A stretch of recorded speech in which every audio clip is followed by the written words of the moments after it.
আন্না রাজুলান লাউ সাজাদা বাইনার রুকনে ওয়াল মাকাম ওয়া হুয়া সাইমুন সুম্মা মাতা ওয়া হুয়া মুবগিদুন আহলে বাইতে রাসূলিল্লাহি দাখালান নারা।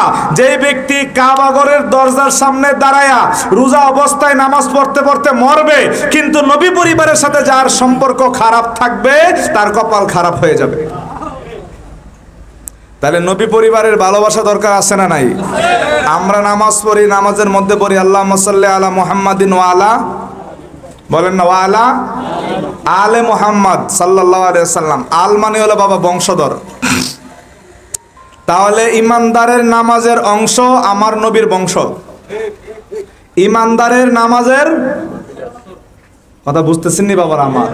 আচ্ছা, এবার ইমাম শাফি রহমতুল্লাহ আলাইহি বলেন, ইমাম শাফি রহমতুল্লাহ আলাইহি বলেন, ইয়া আহলে বাইতে রাসূলিল্লাহি হুব্বুকুম ফারদুম মিনাল্লাহি ফিল কিতাবি আনজালাহু ইয়াকফিকুম মিন আজিমিল কদরে ইন্নাকুম মান লাম ইউসাল্লি আলাইকুম লা সালাতা লাহু।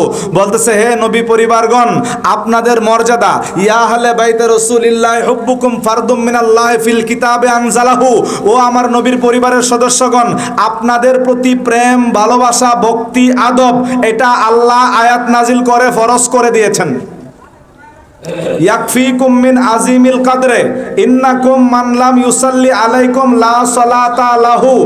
আপনাদের সুমহান মর্যাদা, আপনাদের মান মর্যাদা এটা বোঝানোর জন্য এই কথাটা যথেষ্ট, যারা আপনাদেরকে সালাম দেয় না তাদের নামাজ হয় না। যারা রাসূল পাক সাল্লাল্লাহু আলাইহি সাল্লামের আল বংশধরকে সালাম দেয় না তাদের নামাজ হয় না। ইমাম শাফি রহমাতুল্লাহ আলাইহি বলছেন, লাউ কানা হুব্বু আলে মুহাম্মাদিন রিফজান ফালইয়াশহাদিস সাকালান আন্নি রাফিজি। ইমাম শাফি রহমাতুল্লাহ আলাইহি বলেন, নবীজির পরিবারকে ভালোবাসতে গেলে, আল্লাহর হাবিবের পরিবার, নবীর বংশধর, নবীর হাশিমি, কুরাইশি, তাদেরকে ভালোবাসতে গেলে হাসানি, হুসাইনি, আলী, ফাতেমা, নবীর আহলে বাইত, আজওয়াজে মুতাহহারাত, নবীর পরিবারকে ভালোবাসতে গেলে যদি কেউ আমাকে শিয়া বলে, মানব দানব জিন ইনসান সাক্ষী থাকো, আমি ইমাম শাফি শিয়া হয়ে গেলাম, তবু নবী পরিবারের ভালোবাসা ছাড়বো না। তারা বলেছে নবী পরিবারের ভালোবাসার মধ্যে যদি শিয়া থাকে, আসলে কি নবী পরিবারের ভালোবাসার মধ্যে শিয়া? নবী পরিবারের ভালোবাসার মধ্যে শিয়া না। শিয়া হইল বাঁকা লাইনে হাঁটলে। কোন লাইনে? বাঁকা লাইন, বুঝছেন নি? সাহাবায়ে কেরামকে গালি দিবেন। আমি আসছি একটু মুক্তাসার বলার জন্য। হযরত মূসা আলাইহিস সালাম এবং হারুন আলাইহিস সালাম দুজনই নবী। জোরে কোন সুবহানাল্লাহ কইতেন না? দুইজন কি নবী? এর মধ্যে হারুন আলাইহিস সালাম বড় ভাই, মূসা আলাইহিস সালাম ছোট ভাই। তো মূসা আলাইহিস সালাম নবী, আবার রাসূল, আবার কিতাব ওয়ালা। তাহলে মূসা আলাইহিস সালাম রাসূল এবং নবী, হারুন আলাইহিস সালাম শুধু নবী। দুই ভাইয়ের মধ্যে একটা ঘটনা হয়েছে। এই ঘটনা বলতে গেলে সময় দরকার। আমার পিছনে উলামায়ে কেরাম বসা, তারা মনে করবো আমরা দাওয়াত দেয়া নিজেই সব খায় লাইছে, মনে করবো নি বক্তাটি মনে করবো। আর আমরা শ্রোতারা যারা আমার মহব্বতে আইছেন, আপনারা কইবেন যে নিজে দাওয়াত দেয়া নিজে ওয়াজ করলো না। আপনারা বলবেন কিছু কইলো না, আর তারা বলবো সব নিজেই কয়ে লাইছে। এই জন্য একটু আপনাদের শুধু ওয়াজ শুনলে হবে না, আপনাদের সন্তানদেরকে বড় আলেম বানাইতে হবে। আপনারা একদিন ওয়াজ শুনলে যদি ভালো লাগে, আমার ছাত্রদের আমি ডেলি পড়াই, কিছু শেখা যাবে নি? বাচ্চাদেরকে কিছু শেখানো যাবে না? তাহলে এই জন্য ওই একটা স্থায়ী কাজ করবেন, বাচ্চাদেরকে দিবেন মাদ্রাসার মধ্যে। এখন ঘটনাক্রমে আল্লাহর কোরআন বলতেছে, হযরতে মূসা আলাইহিস সালাম হযরতে হারুন আলাইহিস সালামের দারিদ্রে টান মারছে। তিনি বলছেন, ইয়াবনাম্মা লা তাখুজ লিহিয়াতি, কোরআনের আয়াত। হারুন আলাইহিস সালাম কইছে, বাইরে আমার দারিদ্রে টান দিও না। তাহলে বোঝা গেল মূসা আলাইহিস সালাম ধরছে কই? বায়ের দারিদ। তাহলে দুই বায়ের মধ্যে বাবা একটু মনোমালিন্য হয়েছে না? দিনই ব্যাপারেই হয়েছে। এখন আমরা হইলাম উম্মত, সব নবীগণের প্রতি বিশ্বাস আনছি না। আমানতু বিল্লাহি ওয়া মালাইকাতি ওয়া কুতুবিহি, সব নবী রাসূলের প্রতি বিশ্বাস আসেনি। এখন আপনি কি হারুন নবীর পক্ষে যাবেন না মূসা নবীর পক্ষে যাবেন? এনে পক্ষ ধরলেই শেষ। তাদেরটা তাদের জায়গায় কি করতে হবে? তাদের তার ব্যাপারে আমাদের নাক গলানোর কোনো সুযোগ নাই। সাহাবায়ে কেরাম এবং আহলে বাইতে আতহারের মধ্যে মাওলা আলী মুর্তজা রাদিয়াল্লাহু তাআলা আনহু, উম্মুল মুমিনিন মা আয়েশা সিদ্দিকা রাদিয়াল্লাহু তাআলা আনহা, মাওলা আলী রাদিয়াল্লাহু তাআলা আনহু, আমির মুয়াবিয়া রাদিয়াল্লাহু তাআলা আনহু, ওনাদের মাঝে যে এই দ্বন্দ্বগুলো হয়েছে ঐতিহাসিকভাবে প্রমাণিত। এটার নাম ইতিহাসকে বলে হিস্টোরি, মানে তারিখ। আর আমাদের আকীদা নির্ধারণ হয় কোরআন হাদিস এজমা কিয়াসের মাধ্যমে। কোরআন থেকে আকীদা, হাদিস থেকে আকীদা, ইতিহাস এবং গল্প থেকে আকীদা নির্ধারণ করা যাবে না। আল্লাহর হাবিব নিষেধ করে দিয়েছে, লা তাসুব্বু আসহাবি, তোমরা আমার সাহাবীকে গালিমন্দ দিও না। এখন রেজবি মাওলা মুহিউসসুন্নাহ 150 বছর ইমানের দাওয়াত দিয়ে গেলেন। ইমানের মূল নবীজি আল্লাহ পাক বলছেন, মা কানা লিল মুমিনিন ওয়ালা মুমিনাতিন ইযা কাদাল্লাহু ওয়া রাসূলুহু আমরান লাহুমুল মা কানা লিল মুমিনিন ওয়ালা মুমিনাতিন ইযা কাদাল্লাহু ওয়া রাসূলুহু আমরান আইয়াকুনা লাহুমুল খিয়ারাতু মিন আমরিহিম।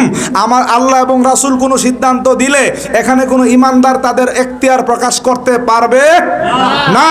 রাসূলের সিদ্ধান্ত।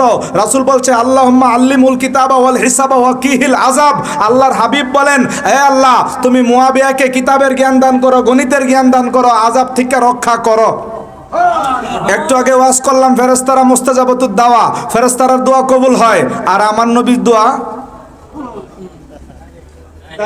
তাহলে রাসূলের বাণী অনুযায়ী মুয়াবিয়া রাদিয়াল্লাহু তাআলা আনহুকে আল্লাহ আযাব থেকে কি করে দিবেন?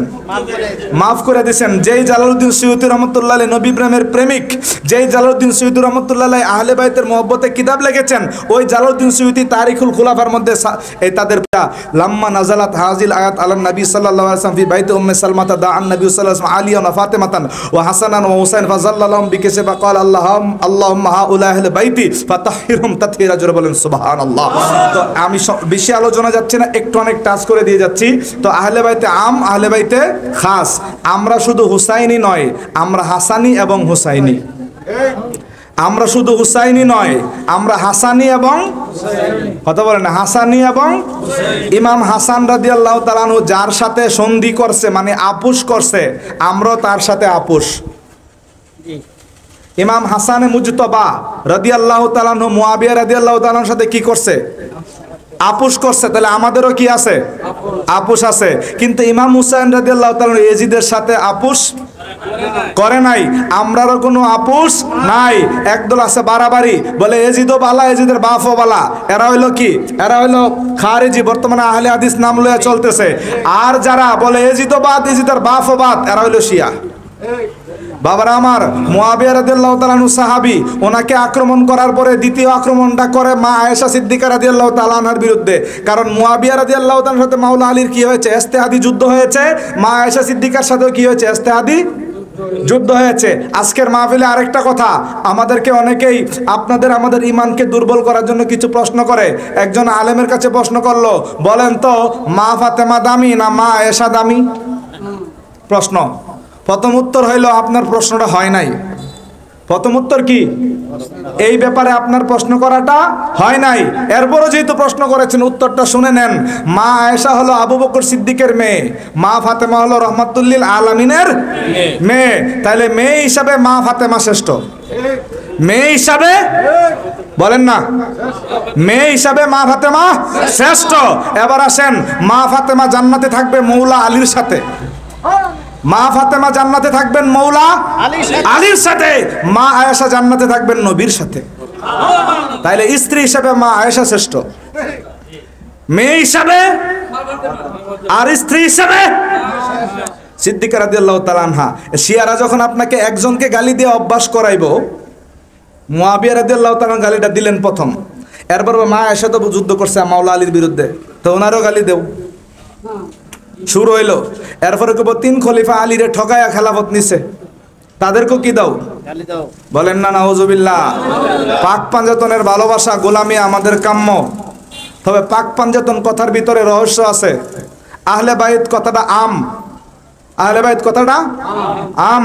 শুধু 5 জন, তাদের স্পেশালিটি মর্যাদা আছে। কিন্তু নবীজির স্ত্রী আজওয়াজে মুতাহারাত, ইমানদারের মা, ওনারা কি নবীর পরিবারের ভিতরে না বাইরে? হযরতে কুলসুম, জাইনাব, রুকাইয়া ওনারা কি নবীর পরিবারের ভিতরে না বাইরে? হযরতে কাসেম, তৈয়ব, ইব্রাহিম আলাইহিমুস সালাম তিনারা নবীর পরিবারের ভিতরে না বাইরে? আর খোলাফায়ে রাশিদিন বলে বিভিন্ন ঠকানো হচ্ছে। মাওলা আলীর আগে যিনি খলিফা উসমান রাদিয়াল্লাহু তাআলা আনহু, মাওলা আলী এক মেয়ের জামাতা, ওসমান গনি কথা বলেন না বাবারা আমার। এখানে আজকে আলোচনা শাহাদাতে কারবালা, কিন্তু রিলিভেন্ট প্রাসঙ্গিক বিদায় বলছি, এই ইস্যুতে আমাদেরকে এখন গুমরা করা হচ্ছে। ইমাম শাফির কথাটা মনে আছে যে নবীর পরিবারের ভালোবাসায় যদি শিয়া থাকে তাইলে আমি শিয়া, কিন্তু কাউকে গালি দিয়ে আমি কি না? গালি দিয়ে আমি কি না? গালি দিয়ে শিয়া হইলে আপনার অবস্থা টাইট। নবীজির দেওয়া দিশার মতে থাকতে হবে। প্যারে হাজিরিন, তো ইমাম হাসান যার সঙ্গে সন্ধি করেছেন আমরা তার সাথে সন্ধি করি। ইমাম হুসাইন যার সাথে যুদ্ধ করেছেন আমরা এজিদের সাথে কিয়ামত পর্যন্ত কি ঘোষণা আছে? যুদ্ধ ঘোষণা আছে। প্যারে হাজিরিন, গভীর মনোযোগ, গভীর মনোযোগ। তাহলে আজওয়াজে মুতাহারাত, আহলে বাইত, পাক পাঞ্জাতন। ও আরেকটা কথা হচ্ছে যে পাক পাঞ্জাতনের কর্ণধার মাওলা আলী। পাক পাঞ্জাতনের কর্ণধার মাওলা আলী। একজনে কইছে সুবহানাল্লাহ, একজন ঠিক। তাই না? তো রাসূলকে লয়া পাক পাঞ্জাতন, রাসূলকে রাইখা মাওলা আলী কর্ণধার হইল কিভাবে? এই তো আপনাদের ওষুধের ভিতরে, মাছের আদারের ভিতরে যেমন বর্ষি ঢুকাইয়া দিল, পাক পাঞ্জাতনের মূল আলী এই কথা বইলে আপনার আদারের ভিতরে কি ঢুকাইয়া দিল? বর্ষি গিলাইয়া দিল। রাসূলে পাক সাইয়্যিদুল কাউনাইন, নবী সাইয়্যিদুল আউয়ালিন, সাইয়্যিদুল আখিরিন, কুল কায়নাতের মূল। তাহলে পাঞ্জাতনের মূল কে হইব? নবীজিরে বাইরে কে আলী মূল। ট্যাবলেট খাওয়াই দিছে ভুল। নবীজিরে বাইরে কে যদি বলে পাঞ্জাতনের মূল আলী, আপনারে ভুল ট্যাবলেট খাওয়াই দিছে। পাঞ্জাতন ঠিক আছে, পাঞ্জাতন কারে লয়া? নবীরে বাদ দিলে কি পাঞ্জাতন হইব? আর নবী যখন থাকবে তখন কে সেরা হবে? নবীজিরে বাইরে কে যখন আলীকে সেরা রাখার প্ল্যান চলে, এই জন্য সুন্নিরা সচেতন। আমরা নবী পরিবারের ভিতরে আলা হযরত কি বলছে জানেন? নবীর আব্বাজান আম্মাজানের উপর দুরূদ পড়া ওয়াজিব। নবীজির আব্বাজান আম্মাজানের উপর দুরূদ পড়া, কোনদিন দুরূদ পড়ছেননি? আল্লাহুম্মা সাল্লি আলা মুহাম্মাদিন ওয়া আলা আবিহি আব্দুল্লাহ ওয়া আলা উম্মি আমেনা দুরূদ শরীফ পড়ছেননি জীবনে?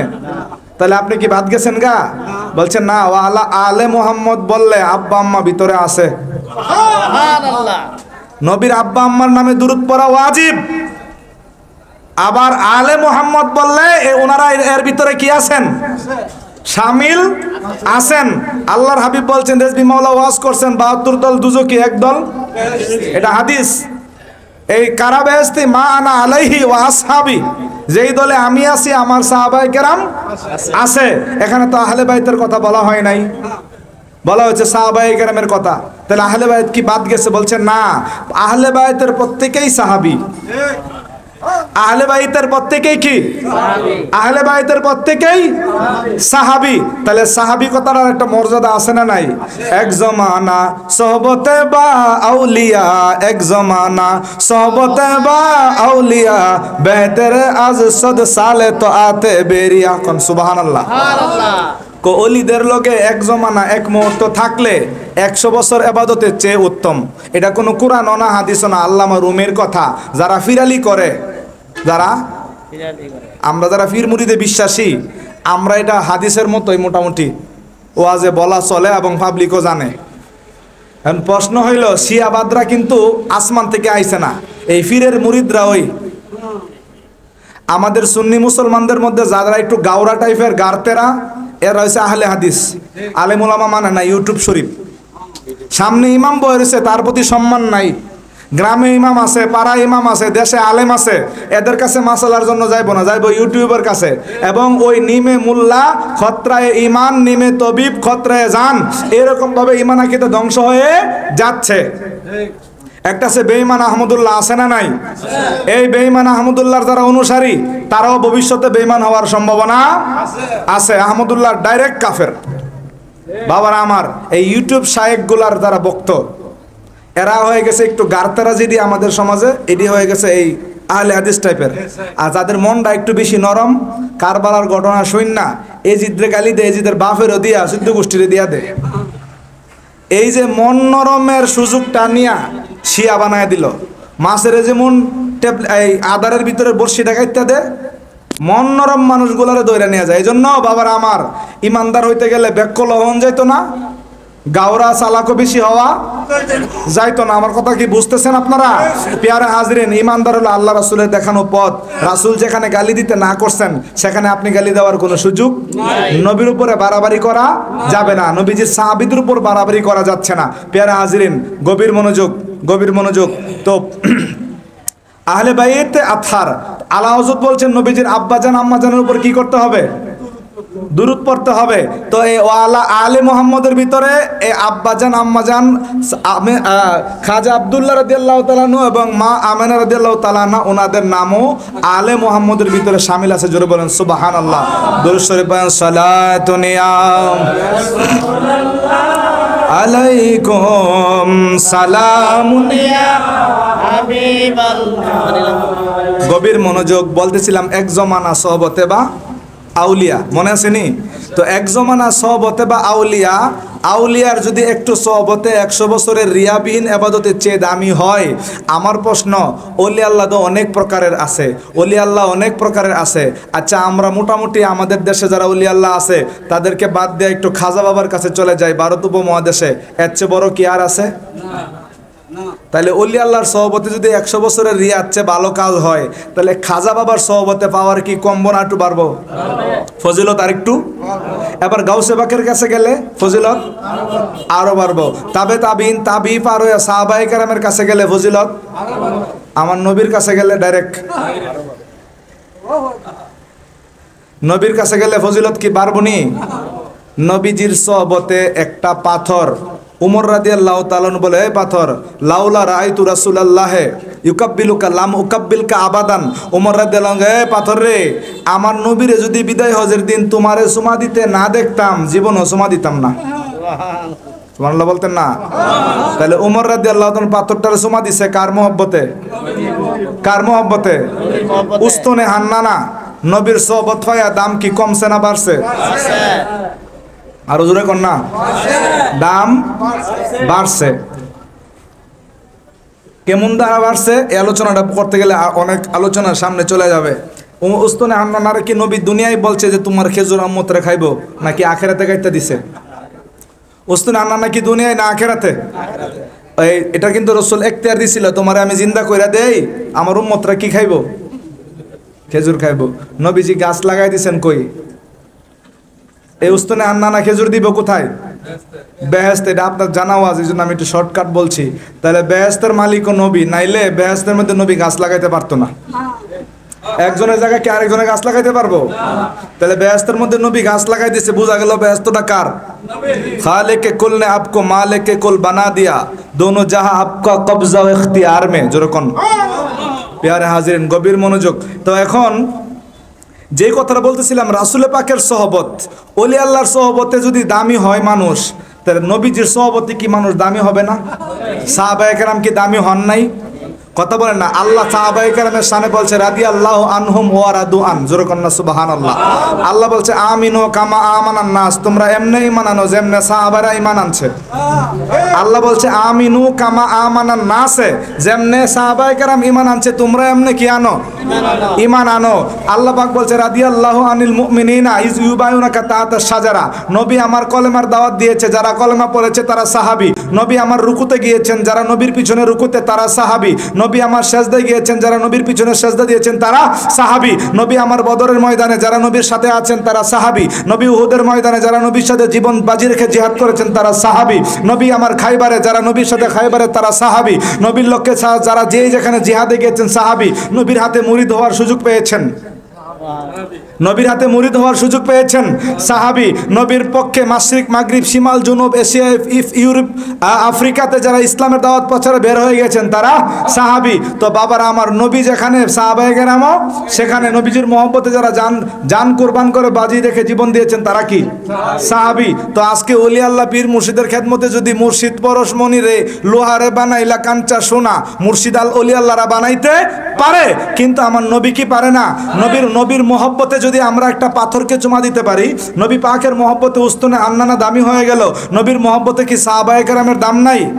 আপনি কে, কোন মারপুত আপনি যে সাহাবায়ে কেরামের সমালোচনা করেন? আপনি কি জানেন সাহাবায়ে কেরামের এক মুঠ গমের দাম উহুদ পরিমাণ সৈন্য দিলেও তার সমান আদায় হবে না? জোরে বলেন সুবহানাল্লাহ। আল্লাহ বলছে রাদিয়াল্লাহু আনহুম ওয়া রাদু আন, আল্লাহ তাদের উপরে রাজি, তারাও আল্লাহর উপরে রাজি। প্যারে হাজিরিন, সাহাবায়ে কেরাম মিআরে হক, সাহাবায়ে কেরাম কি মিআরে হক, সত্যের মাপকাঠি। যারা সাহাবী পর্যন্ত পৌঁছে গিয়েছেন তাদের ব্যাপারে আমাদের কোনো সমালোচনা কোনোদিন চলবে না। প্যারে হাজিরিন, আবারও আমরা আহলে বাইতের ভালোবাসার মধ্যে চলে আসি। নবী পরিবারের ভালোবাসা ইমানদারের নামাজের অংশ, নবীর বংশ ইমানদারের নামাজের অংশ। আমাদেরকে আজকে মসলকে আলা হজরতের বিরুদ্ধে কিছু মানুষ কথা তুলছে। এই মসলকে আলা হজরতের যারা জামিয়া আহমদিয়া চট্টগ্রাম, ওই জামিয়া আহমদিয়ার সাবেক প্রিন্সিপাল উস্তাদুল উলামা আল্লামা জালালউদ্দিন আল কাদরি রহমতুল্লাহ আলাই, তিনি চট্টগ্রাম জাতীয় মসজিদে 10 দিন ব্যাপী সোয়াদে কারবালা মাহফিল জারি করছেন। এই অঙ্গিকে এই কমিটির শাখা হিসেবে ঢাকাতেও বাইতুল মোকাররমে শাহাদাতে কারবালা মাহফিল হয়। বাবার আমার ইহুদিরা নামাজ পড়ে, তাই বলে নামাজের দোষ না। সুন্নি মুসলমানদের নামাজ আছে না নাই? ওয়াহাবিরা নামাজ পড়ে, তাই বলে নামাজের দোষ না। সুন্নিদেরও নামাজ আছে। শিয়ারা আহলে বাইতকে ভালোবাসে, তাই বলে আহলে বাইতের দোষ নাই। সুন্নিরাও আহলে বাইতকে ভালোবাসার দাবি রাখে কি রাখে না? আরো বলেন রাখে কি রাখে না? এই জন্য বাবার আমার আলা হযরত বলছেন, তেরি নসলে পাক মে হে বাচ্চা বাচ্চা নূর কা, তুহি আইনে নূর তেরা সব গারানা নূর কা, আয় আকা ইয়া রাসূলুল্লাহ, শুধু আপনি নূর না, আপনার আওলাদ কিয়ামত পর্যন্ত সবাই নূর। জোরে কোন সুবহানাল্লাহ।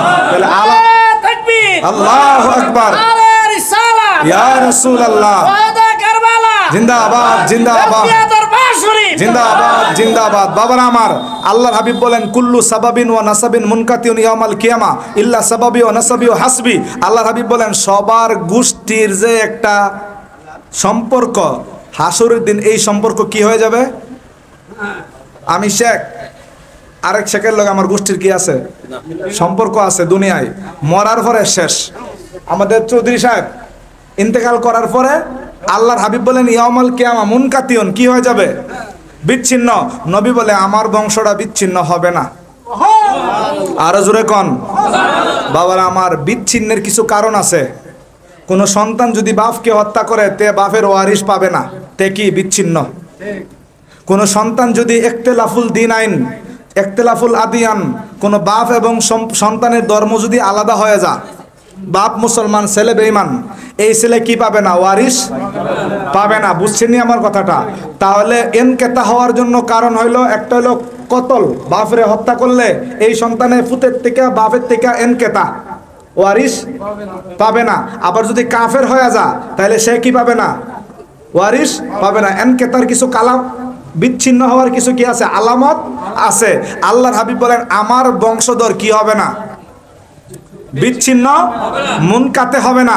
তাইলে বোঝা গেল নবীর বংশধর কেউ কাফের হবে না। নবীর বংশধর কেউ। এবার যদি কুফরি দেখা যায়, যদি কুফরি, সোজা কথা, সৈয়দ হইলে কাফের না, কাফের হইলে সৈয়দ না? বলেন সৈয়দ হইলে, সৈয়দ হইলে আর কাফের হইলে। রাসূল বলছে আমার বংশ বিচ্ছিন্ন হবে না। বিচ্ছিন্ন হবে না তো হবেই না। তাইলে বোঝা গেল যে বিচ্ছিন্ন হয়ে গেছে তে নবীর বংশধর না। সৈয়দ হইলে কাফের না, সৈয়দ হইলে কাফের না। ওয়াজ বুঝতে লয়ে দেন ভাই। সৈয়দ হইলে কাফের হইলে। এই দেশে সৈয়দ আগে লাগায় বহুত কাফের লোক আছে না নাই? তাইলে ও মাগো সৈয়দ বংশ কিচ্ছু কোন যাইতো না বলে আমাদের কাছে সূত্র আছে, সৈয়দ হইলে কাফের না, কাফের হইলে। কথা কি ক্লিয়ার বাবার আমার? গভীর মনোযোগ। নবীজির পরিবারের প্রতি ভালোবাসা থাকতে হবে, তাজিম থাকতে হবে। কেউ যদি, আলা হযরত বলেছেন নবীর পরিবারের কোন সদস্য যদি, শরীয়তে আইন আছে না চুরি করলে হাত কাটা, বিভিন্ন হত্যার বিনিময়ে হত্যা। এখন সৈয়দ বংশের কেউ যদি, যে আইন দ্বারা হুদুদ শাস্তি প্রয়োগ হয়, এমন অপরাধ যদি প্রমাণিত হয়, কোন কাজী যদি মনে করে আমি সৈয়দ বংশের বেয়াদব বিচার করতেছি, সে বেয়াদব। তাহলে বিচারও তো করতে হবে, আইনটা শরীয়তের না। বলছে বিচারটা এইভাবে করবেন, মনে করবেন সৈয়দজাদার পায়ে ময়লা লাগছে, আমি ময়লাটা দয়া সাফ করতেছি। আইন দিবেন শরীয়তের, আইন রায়টা দিবেন কিসের? শরীয়তের রায় দিবেন। কিন্তু আর মনে মনে ভাববেন কি, আমি আওলাদে রাসূলের পায়ের দুলা সাফ করতেছি। তাহলে আলা হযরত রেজভির ভিতরে কি আদব নাই? আলা হযরত কাল পালকিতে উঠলেন, ওঠার পরে নেমে গেলেন, বলছেন আপনাদের মধ্যে কে সৈয়দ আছে, আমি আমার নবীর খুশবু পাচ্ছি। আলা হযরত শিখায় গেছেন, লি খামসাতুন উতফি বিয়া হারুল আবাইল হাতেমা আল মুস্তাফা আল মুর্তাজা ইবনুহুমা আল ফাতেমা। জোরে বলেন সুবহানাল্লাহ। বিফাদলি তাআলা লি খামসাতুন উতফি বিয়া হারুল আবাইল হাতেমা আল মুস্তাফা ওয়াল মুর্তাজা ইবনুহুমা আল ফাতেমা। আলা হযরত একটা দোয়া শিখায় গেছেন, আহলে বাইতের নাম লয়া ফু দিলে মহামারী দূর হয়ে যা। প্যারে হাজিরিন, তো আলা হযরত আওলাদে রাসূলের প্রতি ভালোবাসা রাখতেন, ভালোবাসা রাখতেন। পালকি থেকে নেমে গেলেন, তারপর বলছেন আপনার কাঁধে যে আমি বলে উঠেছি, বড় অন্যায় করেছি, বড় বেয়াদবি করেছি, হাসরের ময়দানে আমি রাসূলুল্লাহর সামনে চেহারা দেখাইতে পারবো না, আপনি কাঁধে উঠেন, আপনাকে আমি কাঁধে করে নিয়ে যাই। আপনি আওলাদে রাসূলকে ইজ্জত করলে কি হয়? জুনাইদ বুগদাদি বড় পালোয়ান ছিলেন, একজন নবী বংশের নবীজাদা ছিলেন, আওলাদে রাসূল, তিনার ঘরের মধ্যে কোনো খাবার নাই। জুনাইদ বড় কুস্তিগীর ছিলেন, তিনি হঠাৎ ডিক্লেয়ার দিলেন, জুনাইদ তোমার লোক আমি কুস্তি লড়মু। জুনাইদ বলে, তোমার তো জীবনে কোনোদিন চ্যাম্পিয়নশিপ, কোনো রানার্স আপ কিছু হইতে দেখলাম না, আমি সারা দেশের কি চ্যাম্পিয়ন, তাহলে তুমি আমার সাথে কিভাবে লাগবে? এই ঘোষণা যখন দিয়ে দিলেন, তখন যে জুনাইদকে যে বাদশা পালে রাজকীয় ভরণ পোষণ দিয়া, সে ব্যক্তি তো জানে যে আমার জুনাইদের সাথে কেউ পারবে না। জুনাইদ ভাবছে আজকে হারাই দিমু। যখন মঞ্চ তৈরি হলো, তখন এই সৈয়দজাদা লোকটা জুনাইদের কানে কানে গয়ে, জুনাইদ আমি জানি গায়ের জোরে তোমার সাথে পারবো না, তুমি হইলা পালোয়ান, আমি হইলাম দুর্বল মানুষ।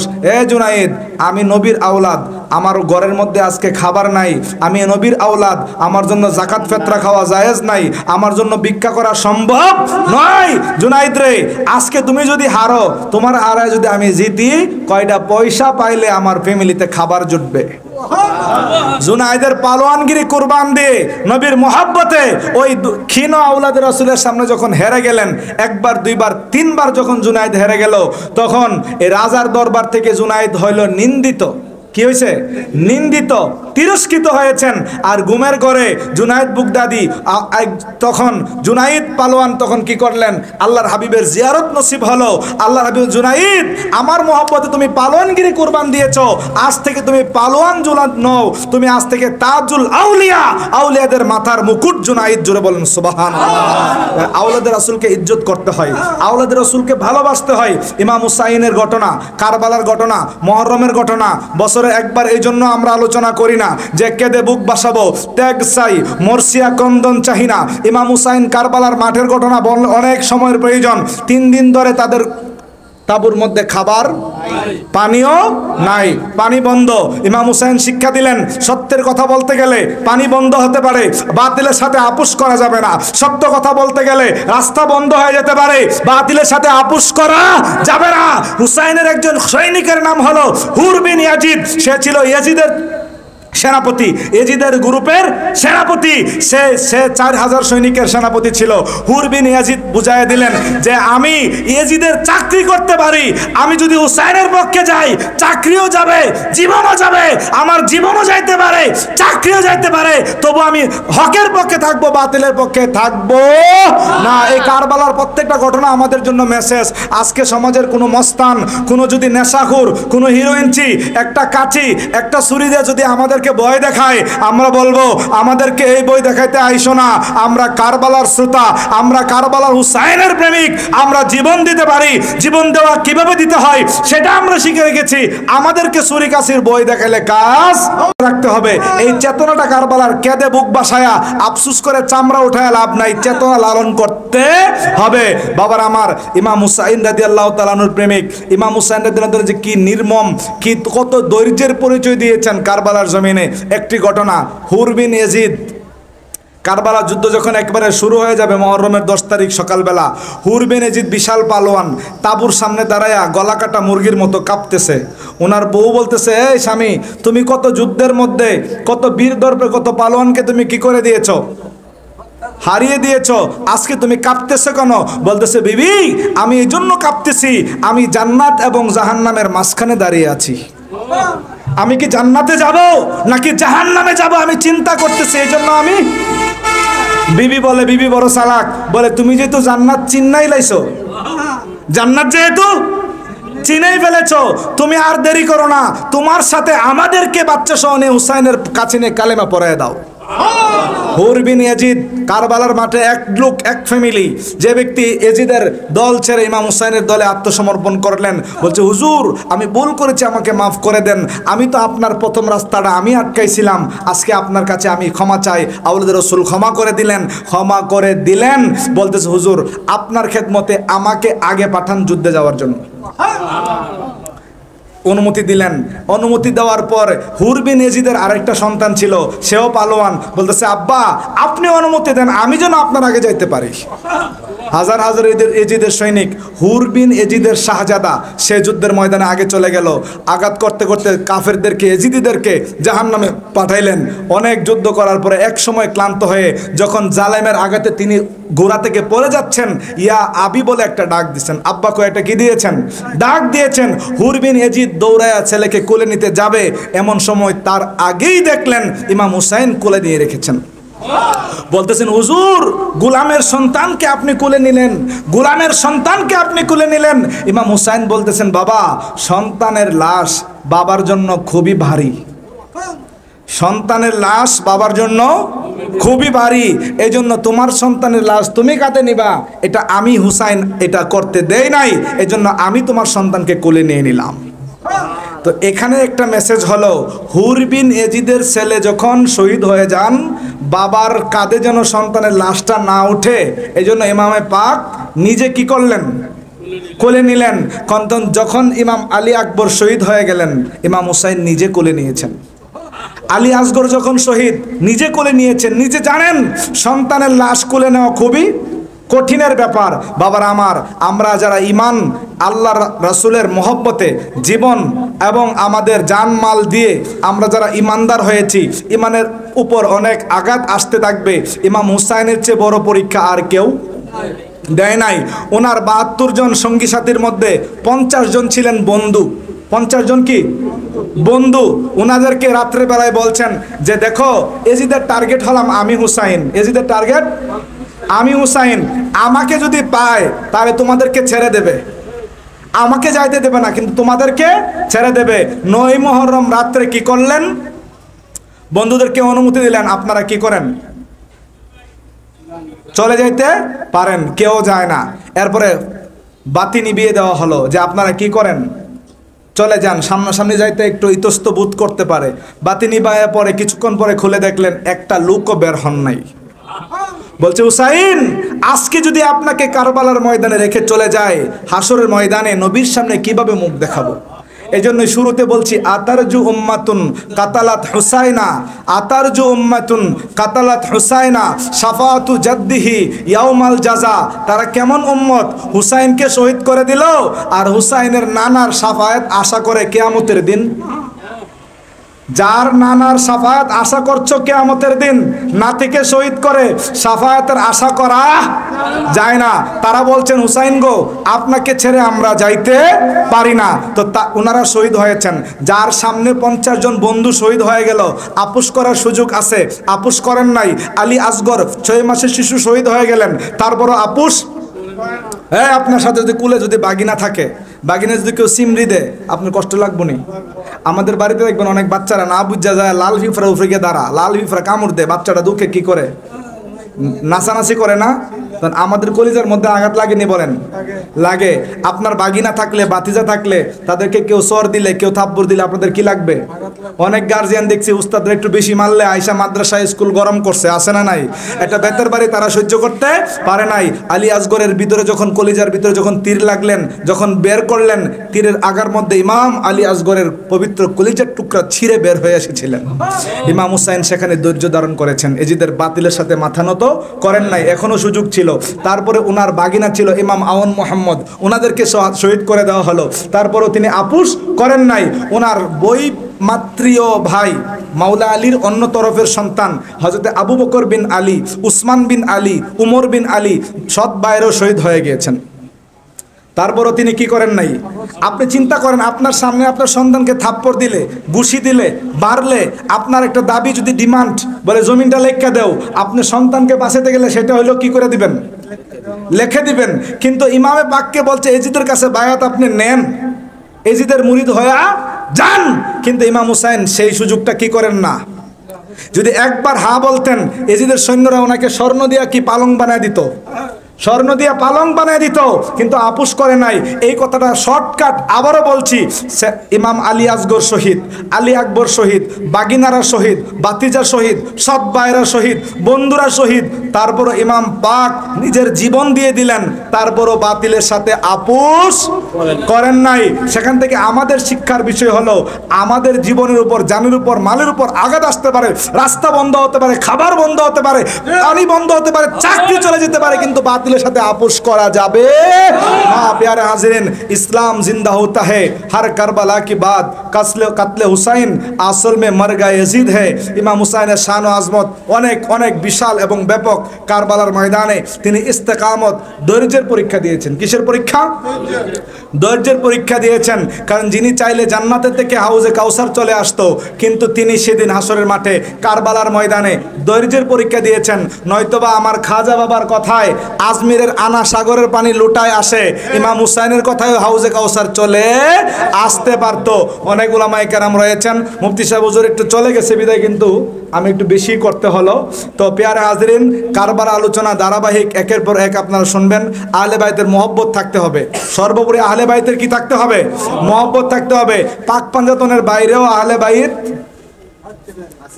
আছে, পাক পাঞ্জাতনের বাইরেও যারা বেশি আহলে বাইতের প্রেমিক দেখায়, আমাদেরকে বর্ষি গেলাইতে চায়, তাদের মুখে ইমাম হাসান রাদিয়াল্লাহু তাআলা একজন শাহজাদা, নাম হলো হাসান মুসান্না।